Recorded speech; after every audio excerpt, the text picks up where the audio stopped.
Major arch ബിഷപ്പായി തെരഞ്ഞെടുക്കപ്പെട്ട മാർ റാഫേൽ തട്ടിലിന്റെ സ്ഥാനാരോഹണ ചടങ്ങുകൾ ഇന്നുണ്ടാകുമെന്നാണ് മനസ്സിലാക്കുന്നത്. കാക്കനാട് ഒരുപക്ഷെ കേരളത്തിൽ അല്ലെങ്കിൽ ഭാരതത്തിൽ തന്നെ സഭ ഏറ്റവും കൂടുതൽ വെല്ലുവിളികൾ നേരിടുന്ന ഒരു കാലഘട്ടമാണ് ഇത് എന്ന് കൂടി പറയാം.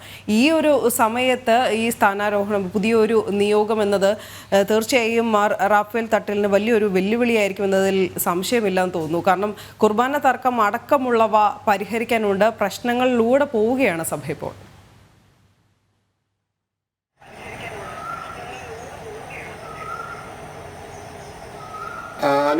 ആർച്ച് ബിഷപ്പായി പുതുതായി ചുമതലയേൽക്കുന്ന സ്ഥാനാരോഹണം നടത്തുന്ന തെരഞ്ഞെടുക്കപ്പെട്ട റാഫേൽ തട്ടിൽ അദ്ദേഹത്തെ സംബന്ധിച്ചിടത്തോളം വലിയ വെല്ലുവിളികൾ തന്നെയാണ് മുന്നിലുള്ളത്. കാരണം മുൻകാലങ്ങളിൽ ജോർജ് ആലഞ്ചേരി അടക്കം ചുമതല ഏറ്റിരിക്കുന്ന സമയത്ത്, കർദിനാൾ ജോർജ് ആലഞ്ചേരി ചുമതലയേൽക്കുന്ന സമയത്തുണ്ടായ സാഹചര്യങ്ങളല്ല, സ്ഥിതിവിശേഷങ്ങളല്ല ഇപ്പോഴുള്ളത്.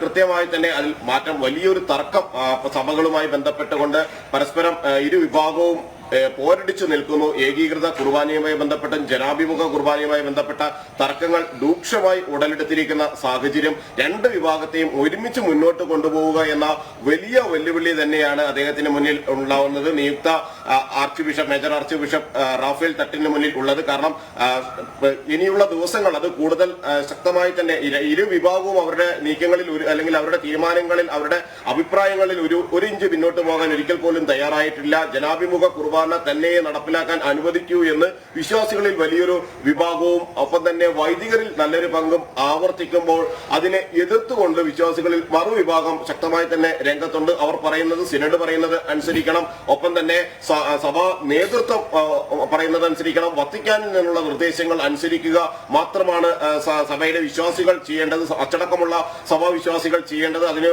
മറച്ചൊരു നീക്കമോ തീരുമാനമോ തങ്ങൾ അംഗീകരിക്കില്ല എന്ന് പറയുമ്പോൾ അവിടെ കൃത്യമായി തന്നെ ഇതുമായി ബന്ധപ്പെട്ടുകൊണ്ട് സഭയിൽ നടത്തേണ്ടത് ഏകീകൃത കുർബാനയാണ് എന്ന നിലപാടിൽ അവർ ഉറച്ചു നിൽക്കുകയും ചെയ്യുന്നു. ഈ രണ്ട് വിഭാഗത്തെയും ഒരുമിച്ച് ചേർത്തുകൊണ്ട് അവരെ ചർച്ചകളിലൂടെ അല്ലെങ്കിൽ രമ്യമായ മറ്റു തുടർച്ചയായിട്ട് തന്നെ കാര്യങ്ങൾ പറഞ്ഞു മനസ്സിലാക്കിയോ എല്ലാം തന്നെ ഈ പ്രശ്നങ്ങൾ പരിഹരിക്കേണ്ടതുണ്ട്. ആ പ്രശ്നങ്ങൾ പരിഹരിച്ച് മുന്നോട്ട് പോകേണ്ടതുണ്ട്. സ്വാഭാവികമായും രണ്ട് കൂട്ടരും ഒരുപക്ഷെ അദ്ദേഹത്തിന്റെ ഏത് നീക്കവും അത് സസൂക്ഷ്മം വീക്ഷിക്കുകയാണ്.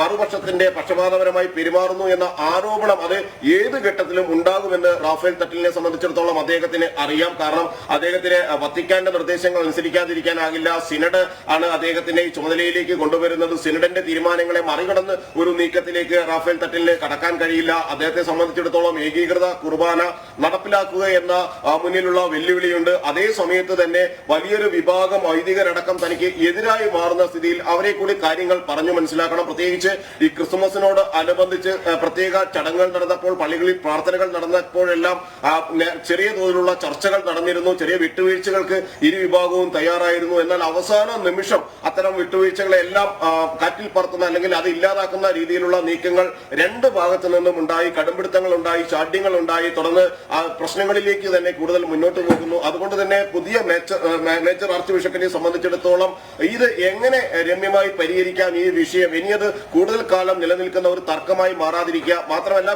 ഭൂമി ഇടപാടുമായി ബന്ധപ്പെട്ട വിഷയങ്ങൾ അടക്കം നിലനിൽക്കുന്നുണ്ട്. അതിൽ എന്ത് നിലപാട് റാഫേൽ തട്ടിൽ സ്വീകരിക്കും എന്നതും ഏറ്റവും പ്രസക്തമാണ്. കാരണം ജോർജ് ആലഞ്ചേരിയെ സ്ഥാനാരോഹണത്തിന് ശേഷം അദ്ദേഹത്തിന് ഏറ്റവും ഒടുവിൽ രാജിവെക്കേണ്ട സ്ഥിതി വരെ അല്ലെങ്കിൽ ചുമതല ഒഴിയേണ്ട സാഹചര്യത്തിലേക്ക് വരെ എത്തിച്ചതിൽ ഒരു സംഭവം എന്ന് പറയുന്നത് ഭൂമി ഇടപാട് ആയിരുന്നു.